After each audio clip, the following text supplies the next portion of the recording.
The Grand Wallace estate stood as a symbol of wealth and power, its sprawling lawns and towering columns imposing against the crisp morning sky. Inside, the air was heavy with tension. Victoria Wallace, the family matriarch, sat rigidly in her high-backed chair, her perfectly coiffed hair and piercing gaze a testament to her unyielding nature. Across from her stood Ethan Wallace, her only son and the heir to Wallace Enterprises, his tall frame tense as he held his ground. Beside him, Lauren Carter stood nervously, her hands protectively cradling her growing belly. Her deep brown skin and kind eyes contrasted sharply with Victoria's cold demeanor. Ethan's arm wrapped firmly around Lauren's shoulders, shielding her from his mother's icy glare. "You cannot be serious, Ethan," Victoria said, her voice sharp and low, each word laced with disdain. "I've never been more serious," Ethan replied, his voice calm but resolute. "Lauren and I are together. Mother, she's pregnant with twins, my children, and I will not let you or anyone else push her away." Victoria's laugh was cold and humorless, her eyes narrowing. "A maid? A black woman? And now she's carrying your children?" She shook her head in disbelief, her lips curling into a sneer. "Do you have any idea what kind of disgrace this will bring to our family? To the company? Wallace Enterprises cannot survive this scandal." "This isn't about the company," Ethan shot back. "This is about my family. Lauren is not going anywhere, and neither are our children. If you can't accept that, then I suggest you step aside."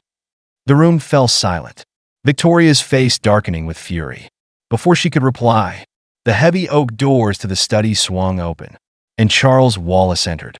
His commanding presence immediately shifted the energy in the room, a man of quiet strength and sharp intellect.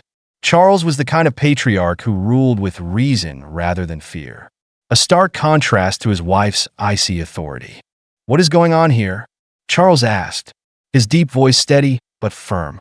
His eyes moved between his wife, his son, and Lauren, assessing the situation in an instant. Ethan took a deep breath and stepped forward. "Father, I've decided to marry Lauren. She's pregnant with my children, and I love her. We're going to raise our family here, together." Charles's expression remained unreadable as he listened. He glanced briefly at Victoria, whose face was a mask of outrage, before turning back to his son. After a long pause, he nodded slowly. "If this is what you want, Ethan, then so be it," Charles said, his voice calm but tinged with gravity. "But you must understand that your decision will not come without consequences." Victoria let out a gasp of disbelief. "Charles, you cannot be serious. You're going to allow this disgrace to ruin our family?" Charles fixed her with a steady gaze. "What ruins a family, Victoria, is division. Ethan has made his choice, and I will stand by him." For the first time, Victoria seemed at a loss for words. She turned away, her fists clenched, as Charles placed a reassuring hand on Ethan's shoulder. "Take care of your family, son," he said, "and know that I'll always support you." The months that followed were a whirlwind of emotion within the Wallace estate. Despite Victoria's icy hostility, Lauren remained strong, determined to create a loving environment for her children. Ethan proved to be a devoted partner, standing by her side through every challenge. When the twins, Logan and Sophia, were born, their arrival brought a mix of emotions to the household. Their striking features, a beautiful blend of their parents' heritages, seemed to soften even Charles's stoic demeanor.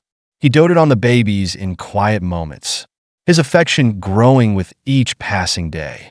But Victoria's resentment only deepened. She kept her distance, refusing to acknowledge the twins as her grandchildren. To her, they were a stain on the Wallace name, a threat to the family's carefully cultivated image. One crisp autumn morning, Ethan prepared for a business trip. He stood in the nursery, holding Logan in his arms while Sophia cooed softly in Lauren's embrace. "I hate leaving you all," Ethan said, his voice warm but tinged with regret. "But it's just a few days. I'll be back before you know it." Lauren smiled, though her heart ached with unease. Be careful, she said, kissing him softly. We'll be waiting for you. Ethan kissed the twins before turning to Lauren. I love you, he said, his voice filled with sincerity. Hours later, the Wallace estate was thrown into chaos. A phone call shattered the peace of the mansion, and Charles's face turned ashen as he listened to the devastating news. Ethan's plane had crashed. There were no survivors. Lauren's screams of grief echoed through the vast halls, her cries mingling with the frightened wails of the twins. Victoria, pale and stunned, sank into a chair, her hands trembling. For once, her cold exterior seemed to crack, though no words escaped her lips. In the days following Ethan's death, the estate was consumed by sorrow. Lauren, devastated by the loss of the man she loved, could barely find the strength to care for her children. She clung to Logan and Sophia, drawing what little solace she could from their presence. But for Victoria, the tragedy presented an opportunity. Less than a week after Ethan's funeral, she summoned Lauren to her study. Charles was away on business, his own grief keeping him occupied. When Lauren entered, Victoria's demeanor was icy, her words cutting like steel. It's time for you to leave, she said, her voice devoid of sympathy.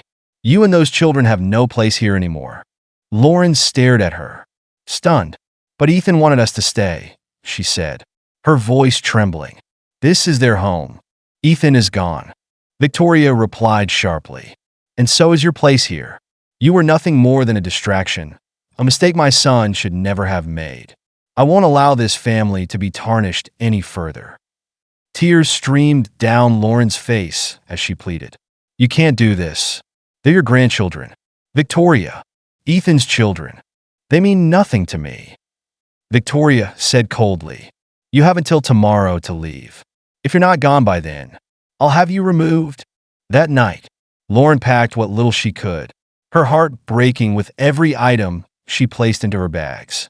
As the taxi pulled away from the Wallace estate, she held Logan and Sophia close, vowing that one day, the truth would come to light. Years passed, and the Wallace estate became a distant memory for Lauren and her children. In a modest home on the outskirts of New York, Logan and Sophia grew into bright, determined young adults. Lauren had worked tirelessly to provide for them, her love and sacrifices shaping their resilience and ambition. But now, in her frail final days, she knew it was time to share the truth she had kept hidden for so long. It was a quiet evening, the dim light of the bedside lamp casting a warm glow over the room. Logan and Sophia sat beside Lauren's bed, their hands resting gently on hers. She looked at them with eyes filled with love and regret, her voice trembling as she began. My loves, she said softly, her breath labored. There's something I need to tell you, something I've carried alone all these years. Sophia leaned forward, her brows furrowed with concern. What is it, Mom? Lauren paused, gathering her strength. Your father, Ethan Wallace, wasn't just a man I loved. He was the heir to Wallace Enterprises, one of the largest companies in the country. You were born into a legacy of power and wealth. Logan and Sophia exchanged stunned glances, the weight of the revelation sinking in. Why didn't you ever tell us? Logan asked, his voice filled with equal parts confusion and hurt. Lauren's eyes shimmered with unshed tears. Because I was afraid of what knowing might do to you, and afraid of what Victoria Wallace, your grandmother, might do if she ever found out you wanted to claim your place. Sophia's voice quivered. Grandma Victoria? The woman who forced us out? Why would she do that? Lauren hesitated before continuing. Victoria hated me. She hated that your father loved me and that you, her grandchildren, were a reminder of what she saw as his greatest mistake. The night before Ethan's accident, he argued with her. He said he couldn't live with certain secrets anymore. The next day, he was gone. Silence filled the room, thick with unspoken questions. Finally, Sophia whispered, Do you think she had something to do with his death? Lauren nodded weakly. I've always suspected it. I have no proof, but I know how far Victoria would go to protect her precious family name. I'm not asking you to seek revenge, my loves, but you deserve the truth. You deserve justice for your father." Tears streamed down Sophia's face as she clutched her mother's hand. "We'll find out, Mom," she promised. "We'll make things right." Logan, his jaw clenched, nodded in agreement. "We'll uncover the truth, no matter what it takes." Lauren smiled faintly, her eyes closing as a peaceful expression settled on her face. With her final breath, she whispered, "I love you both." The room grew quiet, and Logan and Sophia held their mother's hands, their grief heavy, but their resolve even heavier. The following days were consumed by plans. Logan and Sophia scoured old photos and documents, piecing together fragments of their father's life. It became clear that the only way to uncover the truth was to infiltrate Wallace Enterprises itself. "We can't just walk in and demand answers," Logan said one evening as they pored over an old photo album. "We need a plan." Sophia nodded, her expression determined. "We'll go undercover. I'll apply for an assistant position, and you can aim for an internship. We can work our way in without anyone suspecting who we are."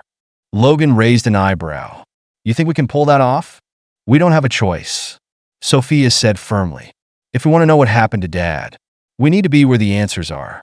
Wallace Enterprises towered over the New York skyline, its sleek glass facade reflecting the city's hustle and bustle. The company was a testament to power and prestige, and stepping inside felt like entering another world. Sophia, dressed in a sharp blazer and skirt, approached the reception desk with calm confidence. "I'm here for the administrative assistant interview," she said, her voice steady. The receptionist handed her a visitor badge and directed her to the 15th floor. "Good luck," she said with a polite smile. Sophia's interview was intense. The HR manager, a stern woman named Ms. Howard, asked a barrage of questions about her skills and experience. But Sophia kept her composure, answering each question with precision. "Why Wallace Enterprises?" Ms. Howard asked, leaning forward slightly. Sophia smiled. "Because this company is a leader in innovation and excellence. I want to be part of something that sets the standard for the industry." Meanwhile, Logan sat in the finance department, his tie slightly askew as he faced the head of the internship program. The man, a sharp-eyed executive named Mr. Daniels, scrutinized his resume. "Why do you think you're qualified for this internship?" Mr. Daniels asked. Logan met his gaze steadily. "I'm hardworking, detail-oriented, and I'm not afraid of challenges. I'm confident I can exceed your expectations." Both interviews ended on promising notes, and within a week, Logan and Sophia received their acceptance emails. The siblings began their work at Wallace Enterprises, blending seamlessly into their roles. Sophia handled schedules, filed paperwork, and quietly observed the dynamics of the office. Logan immersed himself in financial reports, searching for anything that might hint at foul play surrounding their father's death. Late one evening, Logan called Sophia over to his desk. "Look at this," he said, pointing to a series of transactions on his screen. "There's a company called Horizon Consulting that received massive payments just before Dad's accident. After the crash, they vanished." Sophia frowned, leaning closer. "What does Horizon Consulting do?" "That's the thing," Logan said. "I can't find anything about them. It's like they were a ghost company." Their determination grew as they uncovered more discrepancies. Maintenance reports on Ethan's plane had been falsified, with critical safety issues deliberately ignored. The evidence pointed to sabotage, and one name kept surfacing in connection with the cover-up: Victoria Wallace. "We're getting close," Sophia said one night, her voice tinged with both excitement and fear. "But we need one final piece of proof." Logan nodded. "And when we get it, we'll confront her. It's time she answers for what she did." The Wallace siblings worked tirelessly, piecing together the final threads of the puzzle. The closer they got, the more damning the evidence became. Late one night, Logan uncovered a hidden document buried deep in the company's archives. It was a maintenance report from the days leading up to Ethan's fatal flight. The report clearly showed that the plane's condition had been flagged as unsafe. Yet the records had been altered to clear it for flight. The signature authorizing the falsification? Victoria Wallace. Logan called Sophia over. His voice urgent. This is it. This proves she knew. Sophia's face turned pale as she scanned the document. She didn't just know, she ordered it. She sabotaged the plane. The siblings spent the next day organizing their findings, financial records, falsified reports, and correspondences tying Victoria to Horizon Consulting, the shadowy firm that had disappeared after the crash. The evidence was overwhelming, and they knew what they had to do. The next morning, Logan and Sophia walked into Wallace Enterprises, their resolve unshakable. Victoria's office, perched on the top floor of the building, loomed ahead like a fortress. They entered without knocking, their presence startling the woman behind the desk. Victoria looked up, her expression shifting from surprise to irritation. "What is the meaning of this?" she demanded. "You can't just barge in here." Logan stepped forward, his voice steady but cold. "We know what you did." Victoria. Sophia dropped a thick file onto the desk, its weight echoing in the room. "These documents prove you sabotaged Dad's plane. You killed him." Victoria's hands froze mid-motion as she leafed through the damning evidence. Her composed facade cracked for the briefest moment before she recovered, straightening her posture. "You have no idea what you're talking about. We know everything." Logan shot back. "The falsified maintenance records, the payments to Horizon Consulting, the cover-ups. You orchestrated all of it to get rid of Dad because he wanted to expose the secrets you were hiding. He didn't fit your perfect narrative, so you got rid of him." Victoria's lips pressed into a thin line, her eyes narrowing. "Your father was a liability. He would have destroyed this family and this company with his foolish ideals. I did what was necessary." Sophia's voice trembled with anger. "You destroyed our family. You took our father away from us. And for what? To protect your reputation?" Victoria stood, her voice rising with desperation. "You think you understand? Everything I did was for Wallace Enterprises. For you. You wouldn't have anything if it weren't for me." Logan shook his head. "We don't want anything from you. We want justice for Dad." As the confrontation reached its peak, the office door opened, and Charles Wallace stepped inside. He had overheard the heated exchange, his face pale with disbelief. "Victoria," he said quietly, his voice laced with disappointment. "Is this true?" Victoria faltered, her steely composure finally crumbling under the weight of the accusations. "Charles, Enough!" Charles interrupted, his tone sharp. "I trusted you. I let myself believe that you wouldn't go this far. But this is unforgivable." He turned to Logan and Sophia, his expression softening. "I'm sorry for everything you've been through. Your father would be proud of you for uncovering the truth." In the days that followed, Victoria Wallace was arrested and charged with conspiracy and murder. The scandal rocked Wallace Enterprises, forcing the company to undergo a massive restructuring. Logan and Sophia, determined to honor their father's legacy, took up leadership roles within the company. With Charles's guidance, they implemented reforms to ensure transparency and integrity, values Ethan had always stood for. Months later, Logan and Sophia stood in their father's old office, now their shared workspace. The sun streamed through the floor-to-ceiling windows, casting a warm glow over the room. "We did it," Sophia said softly, looking out at the bustling city below. "We got justice for Dad." Logan nodded, his expression resolute. "And now we rebuild. For him, and for Mom." The siblings knew the road ahead wouldn't be easy, but they were ready to face it together. The Wallace name, once tarnished by deceit, now stood for something greater, a legacy of truth, resilience, and redemption.